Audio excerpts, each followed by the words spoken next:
Hola amigos, ¿cómo están? Mi nombre es Johnny Lima y en esta oportunidad o en este video quiero hablarles acerca de la primera parte, o bueno, la introducción y la parte primera, el capítulo primero de el libro El concepto de lo mental de Gilbert Ryle, ¿no? Que es un autor inglés de este siglo, bueno, del siglo pasado, del siglo XX, y la razón de este video en parte es porque me ha tocado exponer en la universidad, o bueno, para el curso de filosofía de la mente, a este autor, ¿no?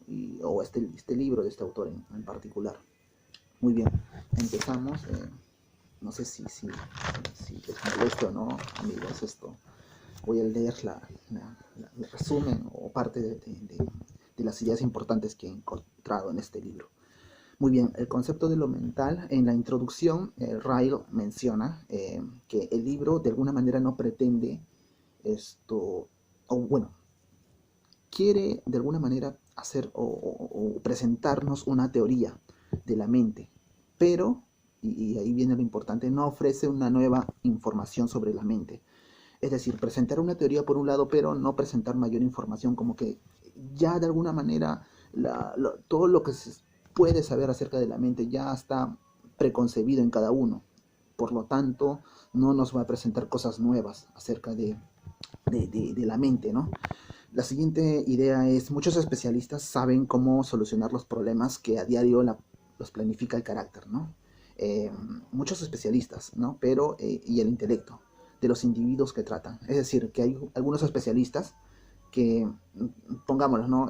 Filósofos, historiadores, sociólogos, lingüistas, etcétera, etcétera, psicólogos inclusive, que a diario, de alguna manera, lidian con ciertos problemas que ellos... problemas que se le presentan a ellos respecto a el carácter y el intelecto de los individuos que tratan, ¿no? Con los que tienen relación durante su especialidad. Muy bien. Luego, al describir la mente de los demás, dice Ryle, todos usan conceptos relativos a facultades mentales. ¿Qué quiere decir a conceptos relativos a facultades mentales? Bueno, de alguna manera la mente piensa, la mente olvida, la mente recuerda. Esas son las facultades con las cuales se le caracteriza a la mente, ¿no? Y los conceptos, ¿no? que tienen que ver con estas facultades, ¿no? Muy bien. Ahora, luego dice, la mayoría de la gente puede hablar con sentido empleando conceptos de lo que no puede decir nada con sentido. Esto quiere decir, por ejemplo, que en una oración yo puedo decir algo aparentemente con sentido, que tiene lógica, pero no tiene sentido para nada, ¿no? Por ejemplo, hace un tiempo yo recuerdo una vez que dije, ¿no? Una oración muy fácil, ¿no? Que puede ejemplificar muy bien eso. El agua pura es insulsa. Ya, muy bien. Yo digo el agua pura es insulsa, pero también tiene sentido. El agua pura tiene su verbo y tiene su objetivo y normal, o sea, es una oración normal. Pero no tiene, si lo vemos o analizamos detenidamente, en la realidad no tiene mucho sentido. Porque el mayor sentido sería si yo digo, ¿no? La siguiente oración, el agua pura es insípida.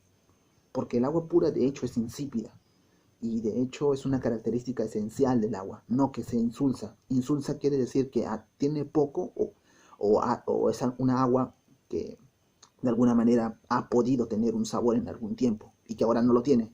Sin embargo, más preciso es decir, el agua pura es insulsa, porque insulsa quiere decir que no tiene sabor, que no lo ha tenido desde hace mucho tiempo, ¿no? O que no ha habido la posibilidad de que haya tenido el agua pura un tipo de sabor, porque es una característica esencial del agua pura.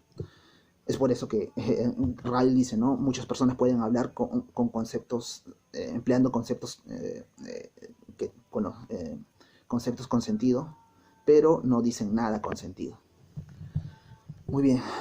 Luego dice Ryle, son como los que saben ir de un lado a otro de su pueblo, pero no pueden dibujar o leer un mapa de él, o saber a qué parte o región del continente pertenece, ¿no? Ese ejemplo muy clásico, ¿no? Esto me recuerda mucho a una entrevista que se le hizo hace mucho tiempo, hace muchos años, a este cantante famoso, ¿cómo se llama este que canta Baby Baby? Oh, Justin Bieber, que una vez en una entrevista le preguntaron, ¿no? Oye, ¿tú sabes esto? ¿Cuántos continentes existen en el mundo, y él dijo que 4, 5, 9, no recuerdo muy bien, pero dio una respuesta muy graciosa, y dijo, ¿no? Hay 4 continentes, uno es Europa, el otro es Rusia, el otro es Canadá, o sea, dio una respuesta bien graciosa, o sea, y no sabía técnicamente cuál era su espacio geográfico determinado. Y eso es lo que quiere acá ejemplificar o dar a entender Ryle, ¿no? O Gilbert Wright, que el no saber emplear muy bien los conceptos, eh, o sea, no saber muy bien emplear los conceptos con sentido, es similar a una persona que vive en un determinado lugar, pero no sabe eh, ver un mapa que representa el lugar donde vive él y que inclusive no sabe a qué región del continente pertenece, o sea, dónde está ubicado. Sabe a dónde ir, puede saber, esta casa está al costado de la otra, normal, pero no sabe en qué lugar, ¿no? ¿Cómo se llama, por ejemplo, la calle donde vive? Eso es lo que no sabe. Eso es similar, ¿no? Muy bien. Por eso es necesario, dice O'Reilly, necesario determinar las conexiones lógicas de ciertos conceptos, cuyo uso conocemos muy bien. Esto es clave aquí. Es necesario para Ryle determinar las conexiones lógicas. ¿Qué conexiones lógicas hay? De alguna manera con ciertos conceptos, cuyo uso conocemos muy bien. Los conceptos, de hecho, los conocemos muy bien. Por ejemplo, en el ejemplo que di hace un momento de el agua insulsa, sabemos que insulsa, ¿qué significa insulsa? También sabemos en el ejemplo que di, el agua pura es insípida, también sabemos lo que significa insípida, pero no hay una conexión lógica, una conexión lógica, digámoslo así, idónea entre agua pura, insulsa, y agua pura insípida. No hay una conexión lógica entre esas dos palabras, ¿no? Es por eso que Ryle enfatiza mucho en eso. Luego nos presenta la tesis del libro. Ryle dice, en los 3 últimos siglos, las categorías lógicas que han servido de base para coordinar conceptos, por un lado, con facultades y operaciones mentales, por otro, o sea, la conexión lógica que hay entre los conceptos y las facultades mentales, han sido erróneamente seleccionadas. Y aquí hace o quiere dar a entender que el mito de Descartes es un error, o el fantasma, o como él lo llama también, el fantasma de la máquina, ¿no? El fantasma de la máquina, o el dogma del fantasma de la máquina. Bien, ¿en qué consiste el mito de Descartes? ¿No? Dice, bueno, antes de entrar a ese detalle, dice Ryle que continúa distorsionando dichas categorías lógicas. O sea, esas categorías en las cuales se basan para formar o coordinar o de alguna manera enlazar lo que son los conceptos con las facultades mentales, esas categorías lógicas están erradas, son categorías lógicas distorsionadas. Muy bien, entonces, y en ese error incurre mucho Descartes. Bien, ahora Ryle, o sea, quiere decir que con su tesis que quiere destruir el mito de Descartes, pero no es un mito en el sentido de que vamos a destruir una fábula, un cuento, una leyenda, ¿no? Sino que lo que quiere en sí es ubicar los hechos en las categorías correspondientes o apropiadas, ¿no? Los hechos mentales, los hechos o las facultades que suceden, ubicarlas en la categoría correspondiente a la que pertenece. No que haya una mezcolanza de hechos con conceptos o categorías, no, eso no. Él quiere, Ryle, ubicarlas, no quiere destruir, no quiere decir eliminar, ¿no? O sea, negar que haya hechos mentales, ¿no? O que haya hechos y conceptos, sino destruir quiere decir, digamos así, ubicar muy bien lo que son los hechos con la categoría a la cual le corresponde. Luego, el mito de Descartes. Aquí viene lo importante, ¿no? Bien, excepto, dice Descartes, ¿no? Excepto en el caso dado de los idiotas, bueno, dice Ryle, en el caso de los idiotas y los recién nacidos, dice, todo ser humano prácticamente en la faz de la Tierra tiene un cuerpo y una mente determinada. Es decir, todo ser humano es cuerpo y mente, ¿no? O sea, aquí cosa en el mundo que no tenga cuerpo ni tenga mente no es ser humano, ¿no? Eh, y solamente excluya, como ya dije aquí, a los imbéciles, a los idiotas y a los recién nacidos, ¿no? Los recién nacidos para Descartes no tienen mente, no son solamente cuerpo, no son conscientes de sí mismos, no son conscientes de su existencia. a un bebé, un recién nacido, no tiene la facultad de decidir, ¿no? O sea, no es un bebito solamente, no tiene conciencia de sí mismo, no puede tener este egoísmo, no puede tener esos sentimientos tan vanos, ¿no? Que se les presentan a las personas mayores, sino solamente es cuerpo, no es consciente de sí mismo. Por eso da a entender que no tiene mente. Muy bien, entonces ser humano entraría en la categoría de las personas, o bueno, lo que tiene cuerpo y tiene mente es un ser humano. Ahí está claro Ryle, ¿no? Bueno, Ryle dice que Descartes dice eso. Pero bueno, entonces, cuerpo y mente están unidos de alguna manera, ¿no? Ser humano, ¿no? Ser humano, cuerpo y mente están unidos, ¿no? Como que están ahí aprisionados.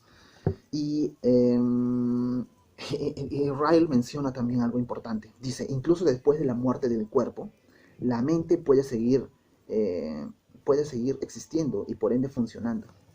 Esto me recuerda mucho al caso de las personas que quedan en estado vegetal, o el caso del mismo Stephen Hawking, ¿no? Que su cuerpo ya no, de alguna manera, no podía mover su cuerpo, no podía mover las extremidades de su cuerpo. Sin embargo, de alguna manera su mente seguía funcionando, y su mente era una mente brillante. O sea, no quiere decir que el hecho de que el cuerpo ya no esté en funcionamiento, la mente ya deje de funcionar. Al contrario, la mente puede seguir funcionando, inclusive mejorar sus capacidades, ¿no? Facultativas, ¿no? De recuerdo, de inteligencia, etcétera, etcétera, ¿no? Entonces, necesariamente se puede decir que la mente no depende del cuerpo. Y yo quería aquí demostrar, o de alguna manera no demostrar, sino poner hincapié en que al revés podría ser muy, muy distinto, sino que difícil, ¿no? Sino difícil, porque el cuerpo de alguna manera depende de la mente, ¿no? El cuerpo puede morir, o puede de alguna manera dejar de funcionar, pero la mente puede seguir existiendo, por un lado. Pero al revés no. O sea, si la mente se apaga, el cuerpo puede dejar de funcionar, digámoslo así, efectivamente, como en el caso de los idiotas, ¿no? Los idiotas pueden hacer cualquier estupidez, de alguna manera.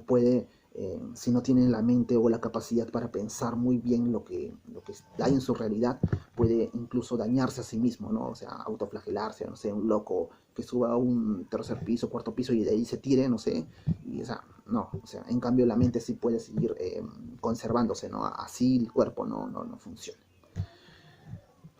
Muy bien, entonces, el cuerpo humano está en el espacio, dice. Acá hay una diferencia que menciona Ryle. El cuerpo humano está en el espacio, dice. Está sujeto a las leyes, por un lado, mecánicas, ¿no? Que gobiernan a todos los cuerpos espaciales, ¿no?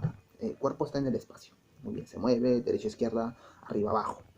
Por otro lado, la mente no está en el espacio, o sea, no se encuentra ahí, y de alguna manera no puedes, o sea, las funciones de la mente, o sea, cómo se desarrollan estas funciones no son leyes, o no están sujetas a leyes mecánicas, porque si nos fijamos bien, uno no puede meterse en la mente de otra persona para saber lo que piensa, ¿no? O cómo está maquinando sus pensamientos, ¿no?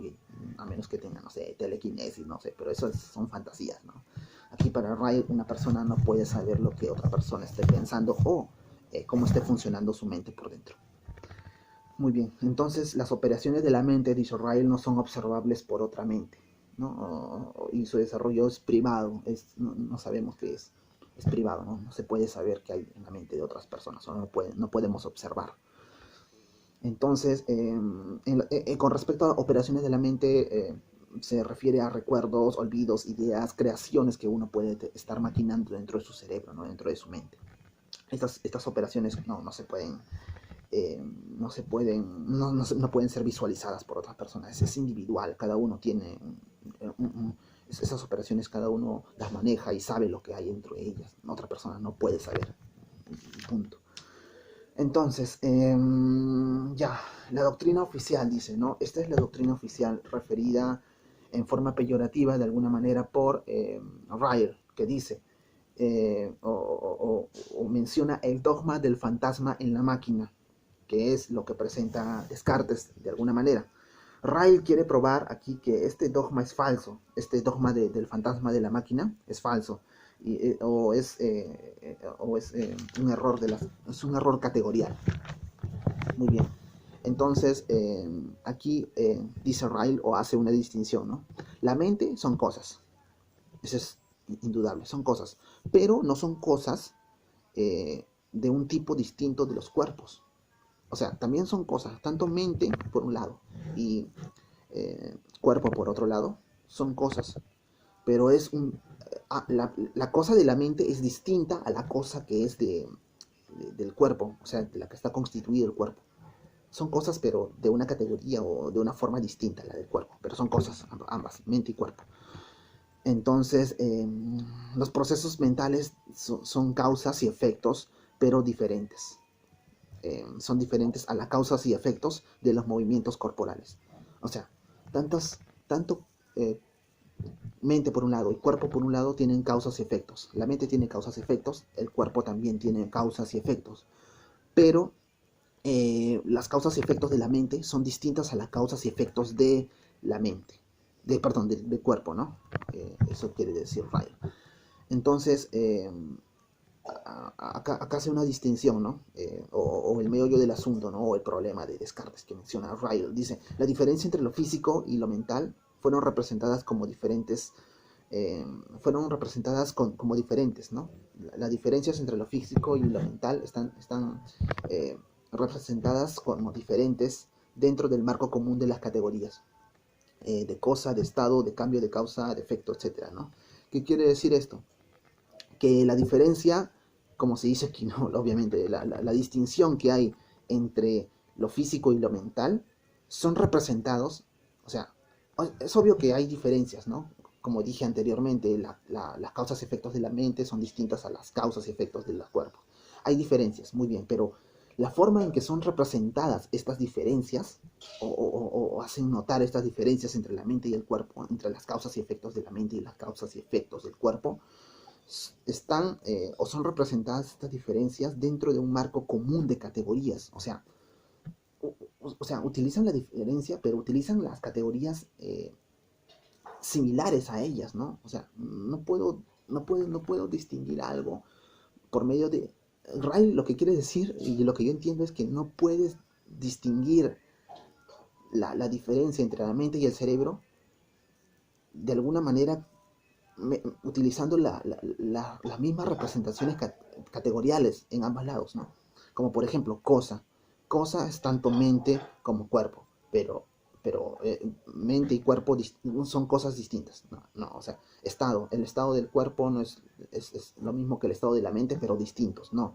El cambio de la mente es distinto al cambio del cuerpo, pero ambos tienen cambios, no. Para Ryle no sirve eso, ¿no? La causa y efecto, tanto la mente como el efecto tienen causas y efectos, pero son causas distintas y efectos distintos.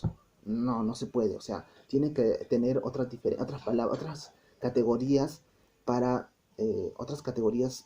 digámoslo así, estandarizadas para representar dichas diferencias. No se puede utilizar las mismas categorías para representar las diferencias, sino distintas. Entonces, muy bien, ya dije la diferencia entre lo que son el error en que incurre Descartes. Entonces dice Ryle, ¿no? Los que rechazan el mecanicismo como Descartes, bueno, Descartes, aquí tengo que hacer hincapié en esto, rechaza el mecanicismo, ¿no?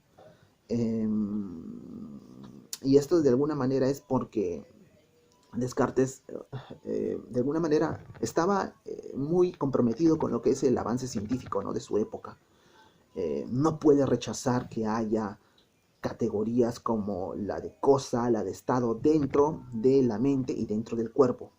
No puede rechazar eso por sus convicciones científicas que tenía, ¿no? En esa época, estaba muy comprometido con las evoluciones científicas de su época. Pero de alguna manera él rechaza, ¿no? Ese mecanicismo porque, bueno, tenía también, o el libro da a entender esto, ¿no? Que tenía ciertas convicciones también religiosas, Descartes.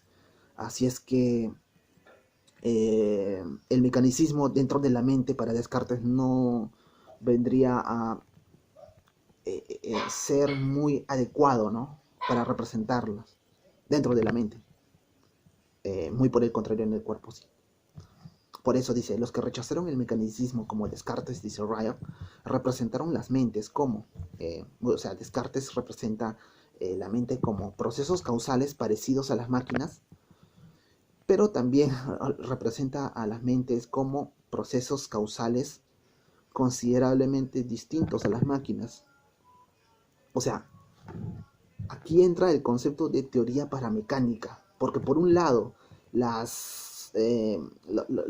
procesos causales son parecidos, o sea, aquí tenemos la mente, ¿sí o no? Los procesos causales de las categorías, los procesos causales de la mente son parecidos a los procesos causales de la máquina, pero estas mismas mentes, los procesos causales son parecidas también o son considerablemente distintas, perdón, a las máquinas. Y, y bueno, entonces la mente puede ser representada, según Descartes, como, por un lado, procesos causales parecidos a las máquinas y, por otro lado, procesos mentales, perdón, distintas a las máquinas. O sea, es parecido y a la vez distinto. O sea, hay una dualidad en esa representación que hace Descartes. Por lo tanto, menciona o hace hincapié en una teoría paramecánica de la mente, ¿no? Por un lado es parecida a la máquina y por otro lado es distinta a la máquina. O sea, ya sea una dualidad, ¿no? Por un lado está mente y por otro lado está cuerpo. Y ahí también me recuerda mucho a lo que es esto, eh, la unión que hay entre esos dos, pues, ¿no? O sea, si recordamos muy bien, Descartes menciona, una de sus teorías es que la glándula pineal era un objeto, bueno, supuestamente es una parte del cerebro que existe, o sea, es real, está ahí, es físico, y que de alguna manera funcionaba como conector, ¿no? Entre lo que es la mente y lo que es el cuerpo, ¿no? O sea, es como funcionaba como un puente entre ellos dos.